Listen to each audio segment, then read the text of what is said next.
বন্ধুরা চিঙ্গু মাস্তান যখন তার বন্ধুর সাথে ইসলামি করে তুই আমার কেন ছিল বন্ধু কি আরে বন্ধু এলা মজা হইলে মিয়ার কি হইলে কি শেয়ার করে মজা হলো দাঁড়া তোর মজা আমি দেখাইতেছি সাবস্ক্রাইব করে দিন।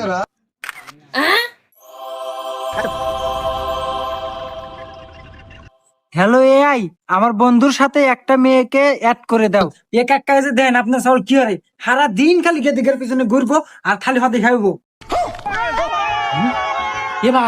গেদা এই গেদি কি রে বা এই গেদি আপনার সাওলের প্রেমিকে সারা দিন খালি টোটো কোম্পানির মতো ঘুরে আর খালি টিয়া খরচ করে আরাম জাদা আজকে বাইদ আসুক তাই তো কই আমার টিয়া পয়সা ঢালে কোনে আসুক আজকে